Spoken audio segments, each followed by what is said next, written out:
بسم اللہ الرحمن الرحیم۔ تناقض کی بحث میں کل ہم نے پڑھا کہ سب سے پہلی شرط تناقض کے لیے تو یہ ہے کہ دونوں قضیے ایجاب و سلب میں مختلف ہوں۔ کسی بھی قسم کے قضیے ہوں، سب سے بنیادی شرط، بلکہ مفردات ہوں تو ان میں بھی شرط یہی ہے کہ ایجاب و سلب میں مختلف ہوں، ایک میں اثبات پایا جائے تو دوسرے میں نفی پائی جائے۔ صحیح ہے؟ تو بنیادی شرط ہے یہ تناقض کے لیے۔ پھر اس کے بعد کہا کہ اگر قضایا کی اقسام میں سے قضیہ شخصیہ ہو، قضیہ حملیہ شخصیہ مخصوصہ، اگر وہ قضیہ ہو تو اس شرط کے ساتھ ساتھ مزید 8 چیزوں میں متفق ہونا بھی شرط ہے۔ 8 چیزیں ایک جیسی ہوں گی تو تناقض بنے گا۔ اگر 8 چیزوں میں سے کسی بھی چیز میں تبدیلی آ جائے تو تناقض نہیں بنے گا۔ ٹھیک ہے؟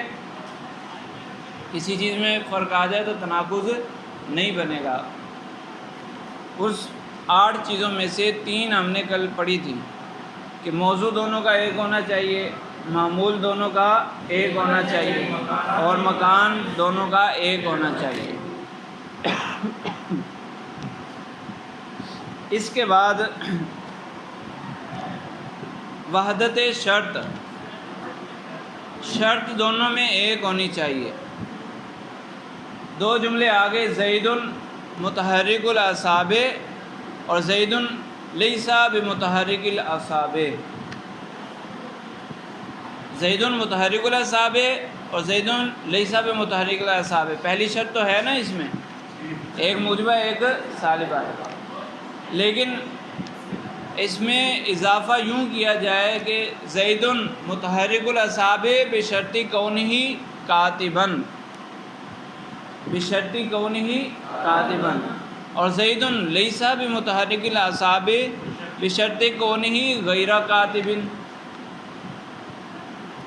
تو اب تناقض بنے گا، شرطوں میں اختلاف ہو گیا۔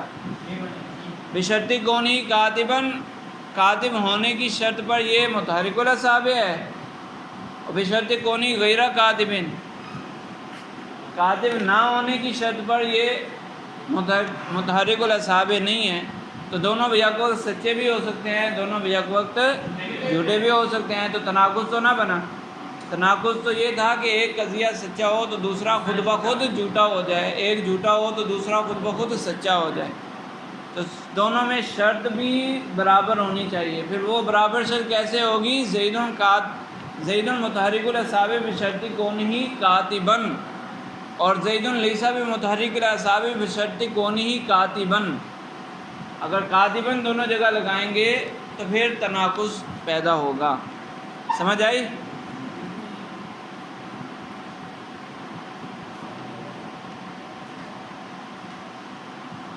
یہ تھی چوتھی شرط کہ اگر دونوں میں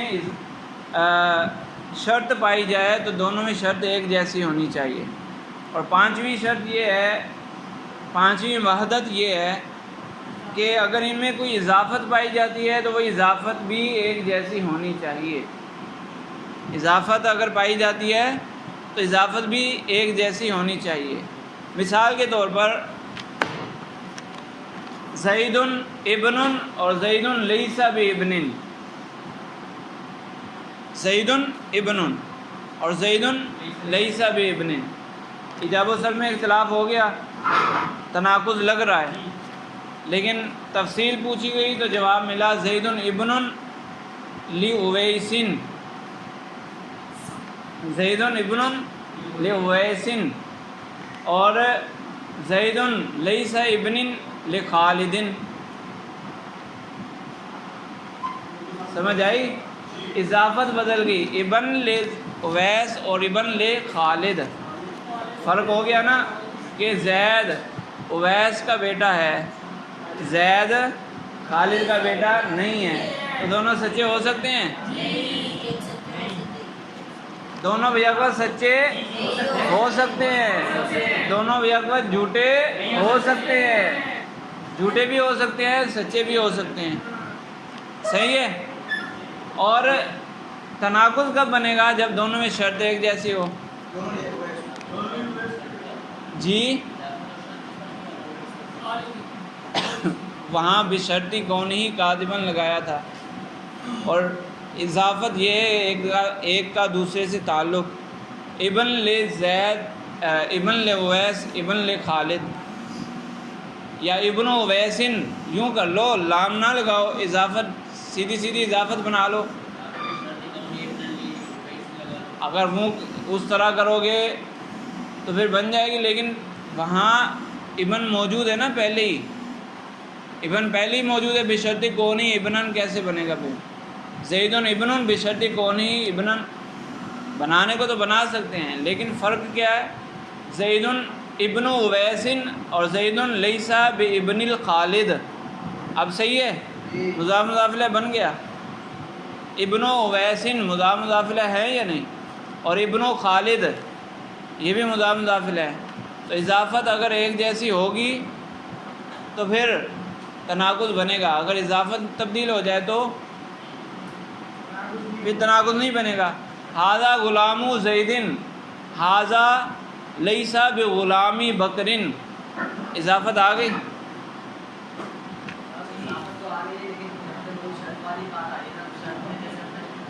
دیکھو شرط میں بالکل الگ چیز ہوتی ہے، آپ اس میں شرط کیسے بناؤ گے؟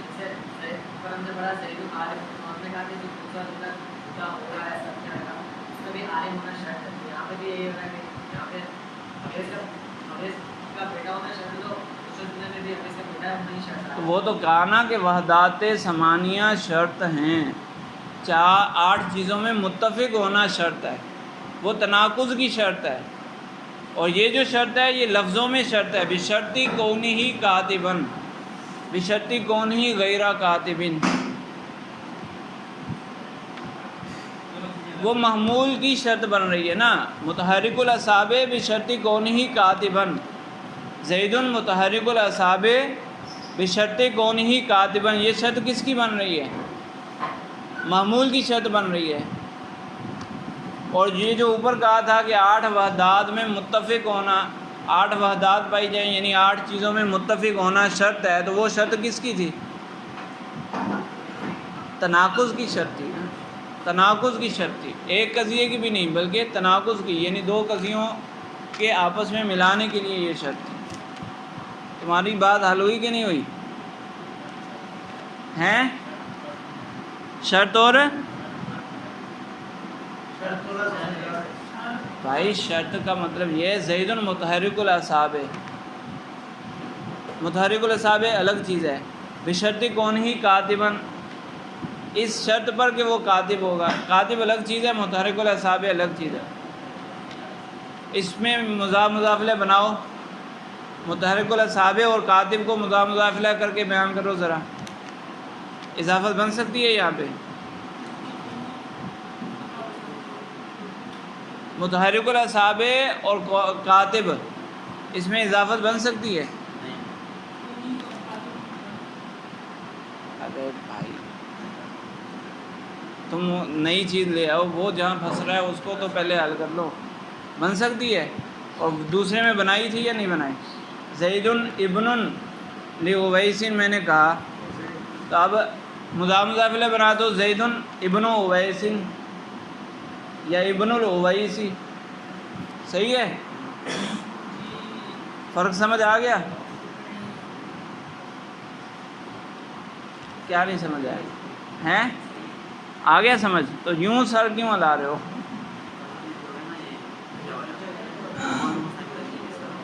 تو آپ تھے ہی نہیں، تو کس طرح ہے یہ؟ اسی طرح جس طرح ہو گیا. آپ تو باہر سے آئے ہو نا، پھر کیا کریں؟ پہلے ان کے حل کر لیں معاملات، پھر آپ کی بات. جی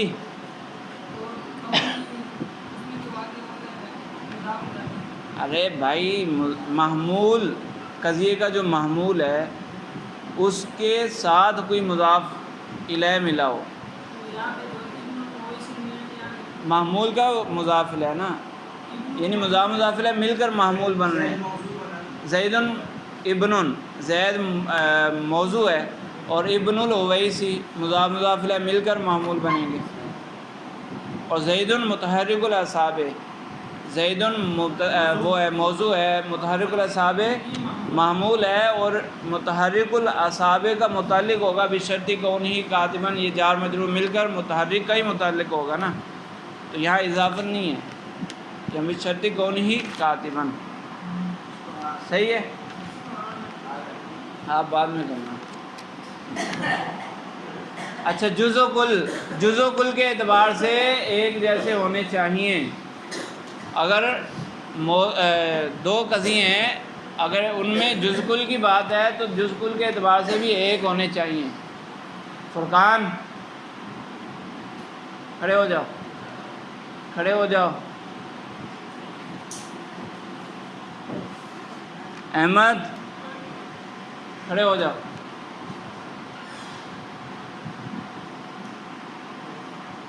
تمہارا جرم پتہ ہے تمہیں کیا ہوا، کیا کیا تھا؟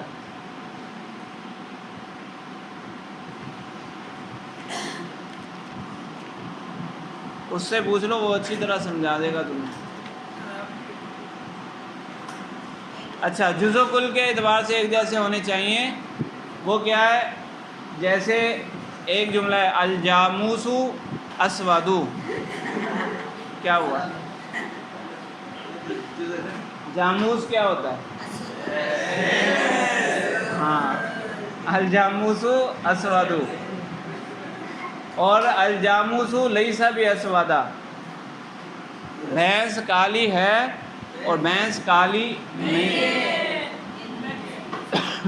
اب اس میں فرق کر دیا جائے، الجاموس اسود کلہ، بھینس ساری کی ساری کالی ہے، اور الجاموس لیس باسودا ای جزءہ، اس کا ایک جز کالا نہیں ہے، یعنی دانت اس کے دانت کالے نہیں ہیں. تو یہ تو کہہ رہا ہوں کالے نہیں ہیں.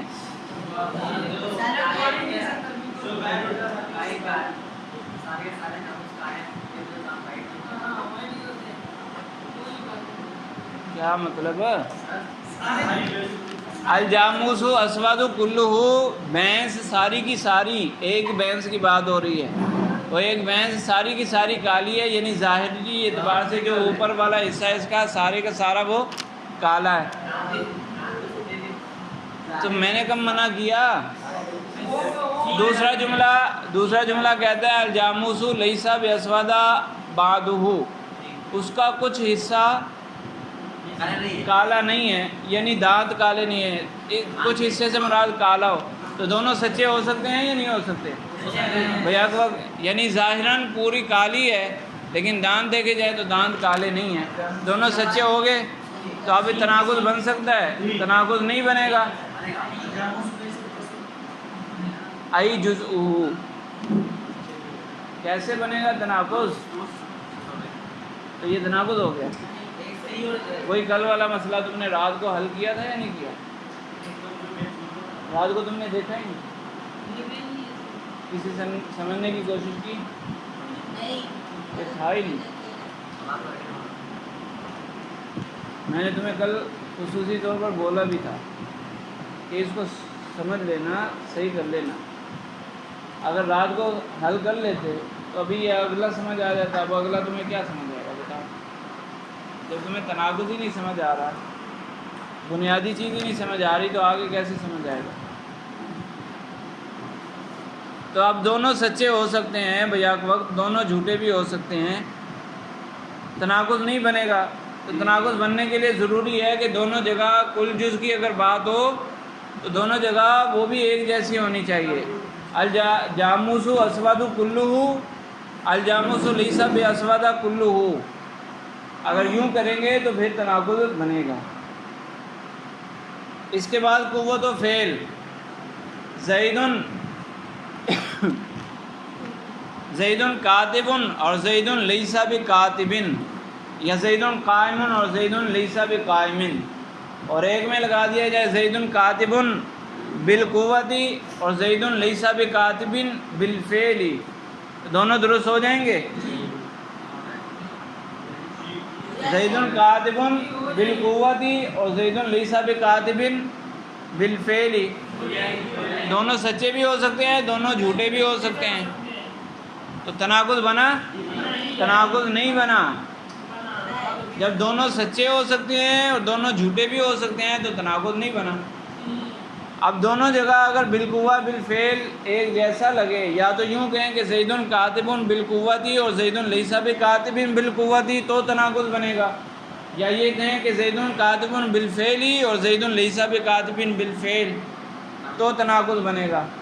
تو دونوں میں قوت اور فعل کے اعتبار سے مطابقت ہوگی تو تناقض بنے گا، اور قوت فعل کے اعتبار سے مطابقت نہ ہو تو پھر تناقض نہیں بنے گا۔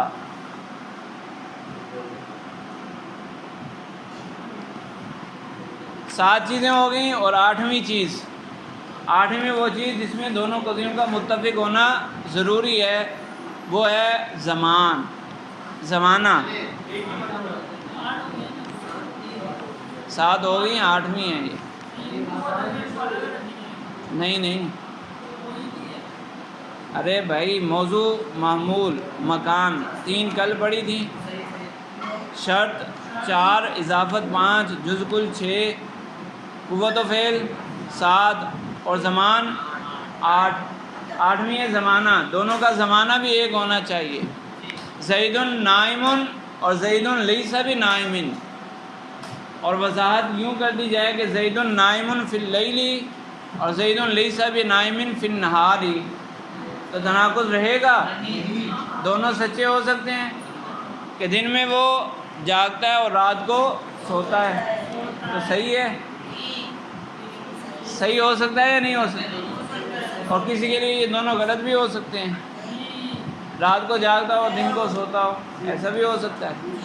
تو بہرحال دونوں سچے بھی ہو سکتے ہیں، دونوں جھوٹے بھی ہو سکتے ہیں، لیکن دونوں جگہ اگر زمانہ ایک لگایا جائے، زید نائم فی اللیل اور زید لیس بنائم فی اللیل، تو پھر تناقض بنے گا، پھر تناقض ثابت ہوگا، دونوں قضیوں میں سے کسی ایک کا سچا ہونا ضروری ہوگا۔ صحیح ہے؟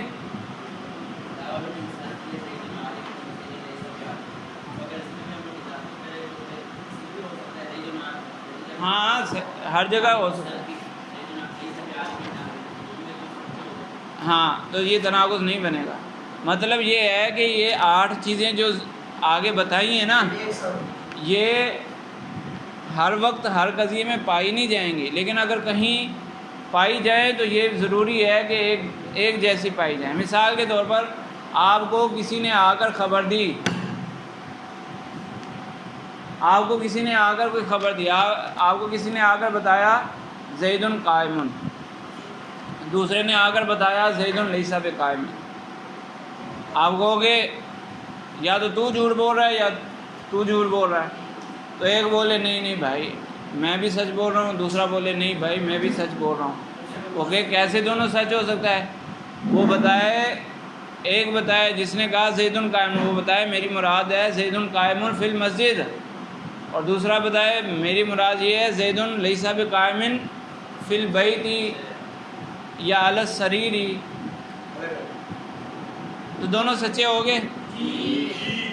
جب ان چیزوں کو لایا جائے تو پھر دونوں کا سیم ہونا ضروری ہے۔ اگر نہ ذکر کی جائیں، یہ 2 چیزیں نہ، یعنی یہ 8 چیزیں ذکر ہوئی ہیں نا، ان میں سے کوئی چیز آگے ذکر نہ کی جائے، ویسے ان میں سے موضوع اور معمول تو ہر جگہ پائے جائیں گے، موضوع معمول کے تو بغیر تو قضیہ درست نہیں ہے، باقی 6 چیزوں میں سے کوئی چیز الفاظ میں ذکر نہ ہو تو سمجھا یہی جائے گا کہ دونوں سیم ہیں، بعد میں کوئی تعویل کرتا ہے تو وہ غلط ہے۔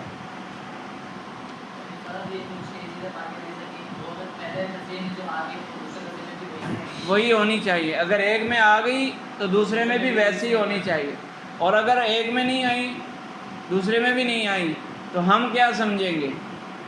ہم یہ سمجھیں گے کہ دونوں میں ایک جیسی ہیں، بعد میں اگر کوئی تعویل کرے گا تو اس کی تعویل نہیں مانی جائے گی۔ ایک شخص نے ایک دن ایک خبر دی، دوسرے دن اسی کے خلاف کوئی خبر دی، تو ہم کہیں گے یہ بندہ ایسے ہی ہے بس، بعد میں وہ تعویلیں کرنا شروع کر دے، وہ پہلے دن جو میں نے بتائی تھی اس سے میری مراد یہ تھی، اور دوسرے دن جو بتایا اس سے میری مراد یہ تھی، تو بھائی تمہاری یہ مراد تھی تو واضح کر دیتے۔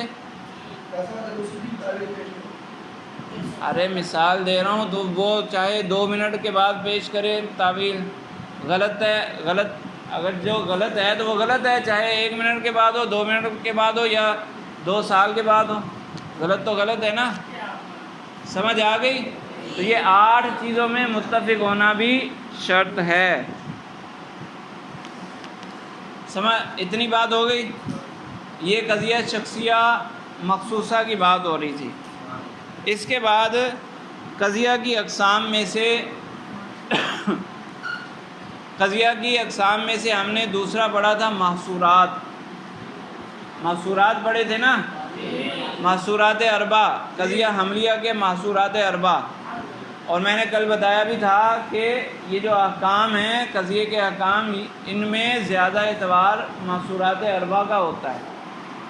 تو آپ فرماتے ہیں کہ اگر محصورات اربع ہوں، محصورات میں تناقض پیدا کرنا ہو، تو ان اوپر والی شرطوں کے ساتھ ساتھ کچھ اور بھی ضروری ہے۔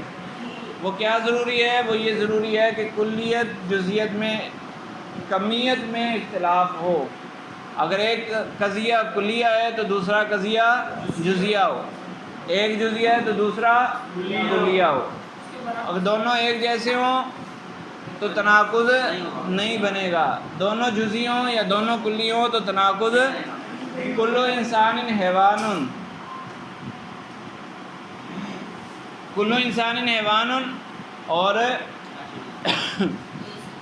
لا شیء من الانسان بحیوان، اس طرح نہیں کرنا، بلکہ کلو انسان حیوان اور بعض الانسانی لیس بحیوان، ایک کلیہ ہوا اور ایک جزیہ، یا یوں کہ بعض الحیوان انسان، بعض الحیوان انسان۔ تو اب اس کی نقیض کیا آئے گی؟ لا شیء من الحیوان بانسان، ایک موجبہ تو دوسرا سالبہ، اور ایک کلیہ ہے تو دوسرا جزیہ، ایک جزیہ ہے تو دوسرا کلیہ۔ سمجھ آئی؟ اوپر والی جو شرطیں ہیں وہ ویسی کی ویسی رہیں گی، اور محصورات میں ایک مزید شرط آ جائے گی، وہ کیا ہے کہ کلیت اور جزیت میں فرق ہونا چاہیے۔ قضایا محصورہ میں تناقض کے لیے وحدات ثمانیہ کے علاوہ کمیت میں اختلاف بھی شرط ہے، یعنی اگر ایک قضیہ کلیہ ہو تو دوسرا جزیہ ہوگا، اگر دونوں کلیہ ہوں یا دونوں جزیہ ہوں تو ان میں تناقض نہیں ہوگا۔ اور قضایا موجہہ، قضیہ حملیہ کی اقسام میں سے قضیہ موجہہ بھی تھا نا، تو اگر قضیہ موجہہ میں تناقض پیدا کرنا ہو تو اس کے لیے ایک اور شرط ہے۔ وہ شرط کیا ہے؟ کہنے قضایا موجہہ میں مذکورہ بالا شرائط کے علاوہ جہت میں اختلاف بھی شرط ہے، یعنی اگر دونوں کی جہت ایک ہو تو ان میں تناقض نہیں ہوگا، دونوں میں جہت بھی الگ الگ ہونی چاہیے۔ اس کی تفصیل کیا ہے؟ تفصیل انشاءاللہ بڑی کتابوں میں، وہ اس کتاب میں کوئی تفصیل ذکر نہیں ہے، کچھ تفصیل بڑی کتابوں میں، یعنی اگلی کتاب میں چند باتیں آئیں گی، اور مزید تفصیلات وہ پھر بڑی بڑی کتابوں میں، منطق کی بڑی بڑی کتابوں میں تفصیلات ہیں۔ میں نے کل بتایا تھا آپ کو کہ اس احکام قضیہ میں اور دلیل و حجت میں معتبر محصورات اربع ہوتے ہیں، اسی لیے زیادہ بات محصورات اربع کی جائے گی۔ ٹھیک ہے؟